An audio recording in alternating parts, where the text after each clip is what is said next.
ಈ ಕವಿತೆ ಮೊದಲೇ ಹೇಳಿದ ಹಾಗೆ ಅರ್ಜಿ ನಮೂನೆಯಲ್ಲಿದೆ. ಅಲ್ಲಿ ಒಂದು ಒಂದು ಸೈಡಲ್ಲಿ ಪಾತ್ರಗಳು ಬರುತ್ತೆ, ಇನ್ನೊಂದು ಸೈಡಲ್ಲಿ ವಿವರಣೆಗಳು ಬರುತ್ತೆ. ಹುಟ್ಟಿದ್ದು ಆಸ್ಪತ್ರೆಯಲ್ಲಿ, ಬೆಳೆದದ್ದು bus, tram, car, taxi, electric ಟ್ರೈನುಗಳಲ್ಲಿ. ಕುಡಿದದ್ದು ಕಾಣದೆಮ್ಮೆಯ ಕೆಚ್ಚಲು ಕರೆದು ಕಳುಹಿಸಿದ ಬಾಟ್ಲಿಯ ಹಾಲು, ಗ್ರೈಪ್ ಸಿರಪ್, ಹಾರ್ಲಿಕ್ಸ್ ಇತ್ಯಾದಿ.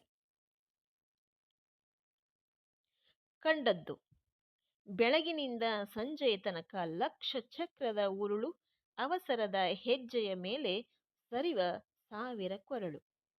ಕಲಿತದ್ದು ಕ್ಯೂ ನಿಲ್ಲು, ಫುಟ್ಪಾತಿನಲ್ಲೇ ಸಂಚರಿಸು, ರಸ್ತೆ ದಾಟುವಾಗ ಎಚ್ಚರಿಕೆ, ಓಡು ಎಲ್ಲಿಯೂ ನಿಲ್ಲದಿರು, ಹೇಗೋ ಅವರಿವರ ತಳ್ಳಿ ಮುನ್ನುಗ್ಗು.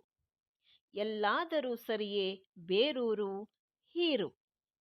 ತಾಯಿ ಸಾವಿರ ಗಾಲಿ ಉರುಳಿ ಹೊರಳುವ ರಸ್ತೆಯಂಚಿನಲ್ಲೇ ಕೈ ಹಿಡಿದು ನಡೆಸಿದವಳು.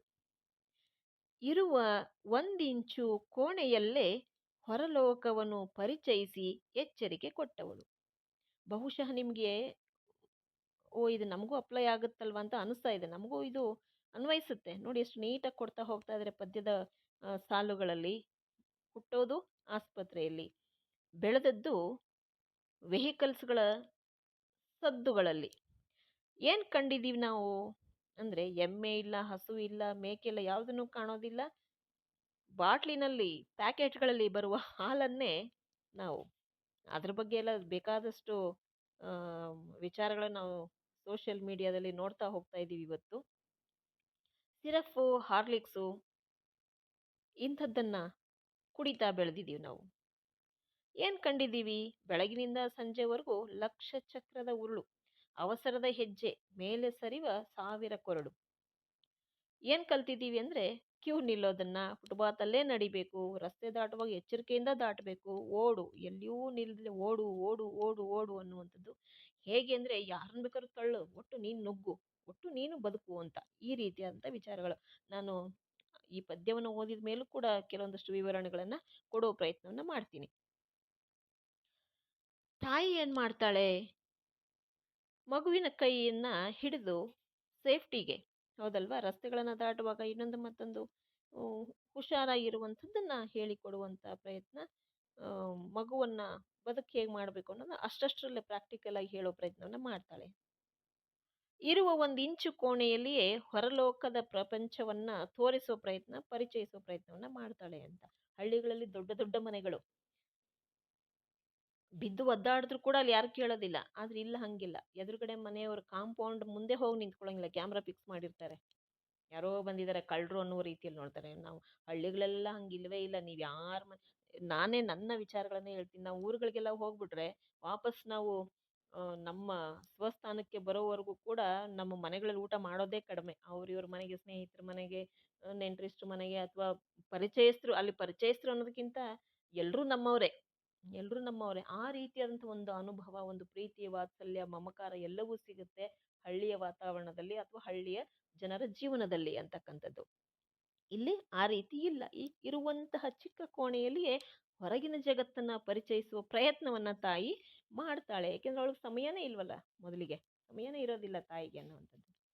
ತಂದೆ ಹೇಗೆ ಅನ್ನೋದಾದರೆ, ಬೆಳಗಿನಿಂದ ಸಂಜೆಯ ತನಕ ಕಣ್ಮರೆಯಾಗಿ ಒಮ್ಮೊಮ್ಮೆ ರಜಾ ದಿನಗಳಲ್ಲಿ ಕಣ್ಣಿಗೆ ಕಂಡು ಕುಳಿತು ಕೆಮ್ಮುವ ಪ್ರಾಣಿ. ನೋಡಿ ಅಪ್ಪನಿಗೆ ಹೇಗಿದೆ ನಗರ. ಇದು ಸತ್ಯ. ಇದು ವಿದ್ಯೆ ಹೇಗೆ ಕಲಿಯುತ್ತೆ ನಗರವಾಸಿಗಳಲ್ಲಿ ಮಕ್ಕಳು ಅಂತ ಹೇಳಿದ್ರೆ, ಶಾಲೆ ಕಾಲೇಜುಗಳು ಕಲಿಸಿದ್ದು, ದಾರಿ ಬದಿ ನೂರಾರು ಜಾಹೀರಾತುಗಳು ತಲೆಗೆ ತುರುಕಿದ್ದು, ರೇಡಿಯೋ ಸಿಲೋನ್ ವ್ಯಾಪಾರ ವಿಭಾಗ ಶಿಫಾರಸು ಮಾಡಿದ್ದು, ನೀನಾಗಿ ಕಲಿತದ್ದು ಬಲು ಕಡಿಮೆ.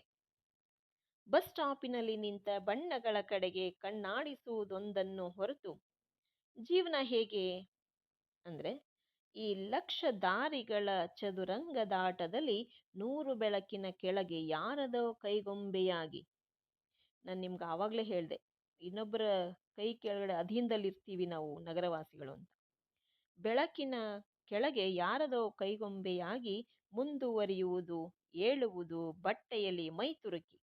ನೋಡಿ ಹೇಗಿದೆ, ಬಟ್ಟೆಯಲ್ಲಿ ಮೈತುರುಕಿ ಓಡುವುದು, ರೈಲನೋ ಬಸ್ಸನೋ ಹಿಡಿಯುವುದು, ಸಾಯಂಕಾಲ ಸೋತು ಸುಸ್ತಾಗಿ ರೆಪ್ಪೆಯ ಮೇಲೆ 10 ಮಣ ಆಯಾಸವನ್ನು ಹೊತ್ತು 11 ಗಂಟೆ ಹೊಡೆಯುವಾಗ ಮನೆಯಲ್ಲಿ ಕಾದು ಕಾದು ತೂಕಡಿಸಿ ಮಂಕಾದ ಮಡದಿಯನ್ನು ಎಚ್ಚರಿಸುವುದು.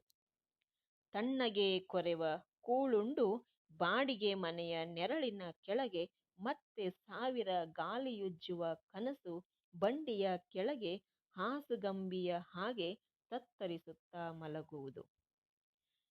ಇದು ಯಾರ ಜೀವನದಲ್ಲಿಲ್ಲ ಹೇಳಿ?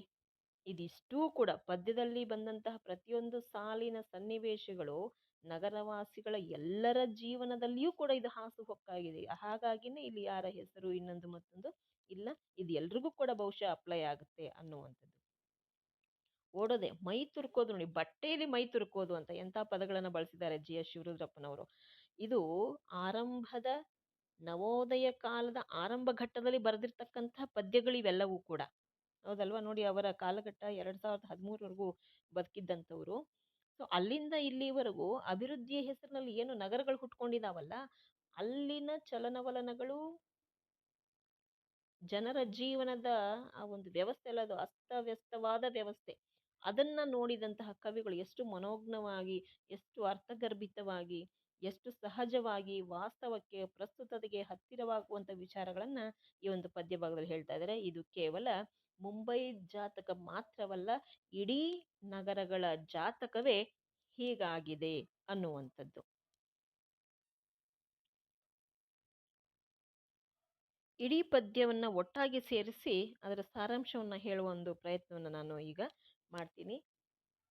GS ಶಿವರುದ್ರಪ್ಪನವರು ಮಗುವಿನ ಬಾಲ್ಯವನ್ನ ಹೇಗೆ ಕಳೆಯುತ್ತೆ ನಗರಗಳಲ್ಲಿ ಅನ್ನುವಂಥದ್ದನ್ನ ಈ ಆರಂಭದ ಭಾಗದಲ್ಲಿ ಹೇಳ್ತಾ ಇದ್ದಾರೆ ನೋಡಿ. ನಗರದ ವೇಗದ ಬದುಕಿನಲ್ಲಿ ಮಕ್ಕಳ ಬಾಲ್ಯ ಸಹ ಅತ್ಯಂತ ದಾರುಣ ಸ್ಥಿತಿಯನ್ನ ತಲುಪಿರುತ್ತೆ ಅನ್ನುವಂಥದ್ದು. ಮಕ್ಕಳು ಬೆಳೆಯುವ ವಿಧಾನವು ಕೂಡ ಅತ್ಯಂತ ಕೃತಕವಾಗಿ, ಫೀಲಿಂಗ್ಲೆಸ್, ಅದರಲ್ಲಿ ಏನು ಭಾವನೆಗಳೇ ಇಲ್ಲ ಪಾಪ ಮಕ್ಕಳಿಗೆ.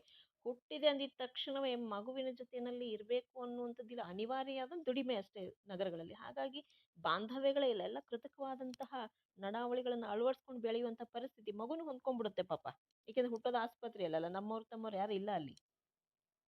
ಮಗು ಆಸ್ಪತ್ರೆಯಲ್ಲಿ ಹುಟ್ಟಿ bus, tram, car, taxi, electric ಟ್ರೈನ್ಗಳಲ್ಲಿ ಮಗು ಬೆಳೀತಾ ಹೋಗುತ್ತೆ. ತಾಯಿ ಎದೆ ಹಾಲನ್ನು ಸಹ ಕುಡಿಯಲ್ಲ ಎಷ್ಟೋ ಸಾರಿ. ಹೌದು, ಬಾಟ್ಲಿ, ಫೀಡಿಂಗ್ ಬಾಟಲ್ ಅಂತ ಅಂಥದ್ದನ್ನ ಬಳಸ್ತಾರೆ. ನಿಜವಾಗ್ಲೂ ಕೂಡ ಮಕ್ಕಳ ಆರೋಗ್ಯದ ಮೇಲೂ ಕೂಡ ತುಂಬಾ ಪರಿಣಾಮವನ್ನ ಬೀರುತ್ತೆ ಅನ್ನುವಂಥದ್ದು. ಹಾಗಾಗಿನೇ ಮಕ್ಕಳ ಬಾಲ್ಯ ಕೃತಕವಾಗಿರುತ್ತೆ ಅಂತ ಹೇಳೋ ಪ್ರಯತ್ನವನ್ನ ಕವಿಗಳಿಲ್ಲಿ ಮಾಡಿದ್ದಾರೆ. ಎಲೆಕ್ಟ್ರಿಕಲ್ ಟ್ರೈನ್ಗಳಲ್ಲಿ ಮಗು ಬೆಳೀತಾ ಹೋಗುತ್ತೆ. ತಾಯಿ ಎದೆ ಹಾಲನ್ನು ಕೂಡ ಅದು ಕುಡಿದೇ ಇರುವಂತಹ ಅನಿವಾರ್ಯತೆ ಬಂದ್ಬಿಡುತ್ತೆ. ಕುಡಿಯೋಕೆ ಹಾಲಿಲ್ಲ ಅಂತ ಅಲ್ಲ, ಆದರೆ ಕುಡಿಸೋದಕ್ಕೆ ಮಗು ತಾಯಿ ಜೊತೆಯಲ್ಲಿ ಇರೋದಿಲ್ವಲ್ಲ ನಗರಗಳಲ್ಲಿ. ದುಡಿಬೇಕು, ಒಟ್ಟು ದುಡಿಬೇಕು ಅಷ್ಟೇ. ಎಮ್ಮೆಯ ಹಾಲು, ಬಾಟಲಿಯ ಹಾಲು, ಗ್ರೈಪ್ ವಾಟರ್, ಸಿರಪ್ ಮುಂತಾದಂತಹ ಆ ಒಂದು ವಸ್ತುಗಳಿಂದ ಮಗು ಹೊಟ್ಟೆ ತುಂಬಿಸ್ಕೊಳ್ತಾ ಹೋಗುತ್ತೆ. ಬೆಳಗಿನಿಂದ ಸಂಜೆಯ ತನಕ ಲಕ್ಷ ಲಕ್ಷ ಸಂಚರಿಸುವ ವಾಹನಗಳ ಮಧ್ಯದಲ್ಲಿ ಅವಸರದ ಹೆಜ್ಜೆಯನ್ನ ಹಾಕ್ತಾ ಸರಿಯುತ್ತಿರುವ ಸಾವಿರಾರು ಜನಗಳನ್ನ ನೋಡ್ತಾ ಮಗು ಬೆಳೀತಾ ಹೋಗುತ್ತೆ. ಇಂತಹ ವಾತಾವರಣದಲ್ಲಿ ಮಗು ಇನ್ನೇನೇನು ಕಲಿತೆ ಮುಂದೆ ಹೋಗ್ತಾ ಹೋಗ್ತಾ ಅಂದ್ರೆ ಕ್ಯೂ ನಿಂತ್ಕೊಳ್ಳೋದು, ಫುಟ್ಪಾತ್ನಲ್ಲಿ ನಡೆಯುವಂಥದ್ದು, ರಸ್ತೆಗಳನ್ನು ದಾಟುವಾಗ ಹುಷಾರಾಗಿರ್ಬೇಕು ಅನ್ನುವಂಥದ್ದು, ಓಡೋದು, ಎಲ್ಲಿಯೂ ನಿಲ್ಲುವ ಹಾಗಿಲ್ಲ, ಓಡ್ತಾ ಇರಬೇಕು, ಅವರಿವರನ್ನ ತಳ್ಕೊಂಡಾದ್ರೂ ಸರಿ ನಾವು ಮುನ್ನುಗ್ಗಬೇಕು ಅನ್ನೋದು ಸ್ವಾರ್ಥವನ್ನ ಹೇಳ್ಕೊಡೋದು ಎಲ್ಲಾದ್ರೂ ಇತ್ತು ಅಂದ್ರೆ ನಗರಗಳಲ್ಲಿ. ಇನ್ನೊಬ್ರು ಸತ್ರೂ ಪರವಾಗಿಲ್ಲ, ಇನ್ನೊಬ್ರು ನೋವು ತಿಂದ್ರೂ ಪರವಾಗಿಲ್ಲ, ಭಾವನಾರಹಿತವಾದ ಬದುಕು ಎಲ್ಲಾದ್ರೂ ಇದೆ ಅಂದ್ರೆ ನಗರಗಳಲ್ಲಿ. ಈಗಂತೂ ಇತ್ತೀಚೆಗೆ ಈ ಮಾಹಿತಿ ತಂತ್ರಜ್ಞಾನ ಅಥವಾ ಇನ್ನೊಂದು ಮತ್ತೊಂದು ಏನು ಜಾಗತೀಕರಣದ ಹೆಸರಿನಲ್ಲಿ ಬದಲಾವಣೆ ಆಗ್ತಾ ಇದೆ ಅಂದ್ರೆ ನಿಜವಾಗ್ಲೂ ಕೂಡ ಪ್ರಪಂಚ ಹಾಳಾಯ್ತು ಇಲ್ಲ, ತಮ್ಮ ಸ್ವಾರ್ಥಕ್ಕಾಗಿ ಏನನ್ ಬೇಕಾದ್ರೂ ಮಾಡ್ತೀನಿ ಅನ್ನುವಂಥ ಮನಸ್ಥಿತಿಗೆ ಜನಗಳು ಬಂದ್ಬಿಟ್ಟಿದ್ದಾರೆ. ನಗರಗಳಲ್ಲಿ ನಡೆಯುವಂತಹ ಈ ಸ್ವಾರ್ಥದ ಬದುಕಿದೆಯಲ್ಲ, ಅದು ಯಾರ ಬದುಕನ್ನು ಬೇಕಾದ್ರೂ ತಿಂದಾಗೆ ಒಬ್ಬ ಯಾರಾದ್ರೂ ಬದುಕ್ಬಿಡ್ತಾನೆ ಅಂತಹ ನಾವು ನಾವು ನೋಡ್ತಾ ಇದ್ದೀವಿ ಇವತ್ತಿನ ಕಾಲಘಟ್ಟಕ್ಕೆ. ಬರೀ ಪುಸ್ತಕದಲ್ಲಿರುವಂಥದ್ದು ಹೇಳೋದಂಥದ್ದಲ್ಲ, ನಾವು ಕೂಡ ಕಣ್ಣಾರೆ ನೋಡಿರ್ತಕ್ಕಂಥದ್ದು, ಅನುಭವಕ್ಕೊಳಪಟ್ಟಂಥದ್ದು ಇದೆ. ಇಂತಹ ಭಾವನಾರಹಿತವಾದಂಥ ಜೀವನ ಎಲ್ಲಾದ್ರೂ ಇದೆ ಅಂದ್ರೆ ಅದು ನಗರವಾಸಗಳಲ್ಲಿ. ನೋಡಿ, ಅಲ್ಲಿ ಹೇಳ್ತಾ ಇದ್ದಾರೆ, ಮುನ್ನುಗ್ಬೇಕು, ಯಾರನ್ನಾದ್ರೂ ತಳ್ಳಿದ್ರೂ ಸರಿ ನಾವು ನುಗ್ಗಬೇಕು ಅನ್ನುವಂಥದ್ದು. ಒಟ್ಟು ನಾವು ಬದುಕೋದನ್ನ ಕಲಿಬೇಕು, ಬೇರೂರೋದನ್ನ ಕಲಿಬೇಕು, ಹೇರೋದನ್ನ ಕಲಿಬೇಕು ಅಂತ ನೋಡಿ ಹೇಗಿದೆ. ಒಟ್ಟು ನಾವು ಬದುಕೋದಕ್ಕೆ ಏನು ಬೇಕಾದ್ರೂ ಮಾಡಬೇಕು ಅನ್ನೋಂಥ ಸ್ವಾರ್ಥವನ್ನ ಕಲಿಸಿಕೊಡೋದೇ ಈ ನಗರದ ಜೀವನ, ಕೃತಕ ಜೀವನ. ನೋಡಿ, ಕೃತಕದ ಜೀವನವನ್ನ ನಮಗೆ ಬೇಕಾದದ್ದನ್ನ ಬಿಟ್ಟು ಬೇಡವಾದದ್ದನ್ನ ನೋಡ್ತಾ ಕಲಿತಾ ಮಗು ಬೆಳೆಯುತ್ತೆ ಅನ್ನುವಂಥದ್ದು.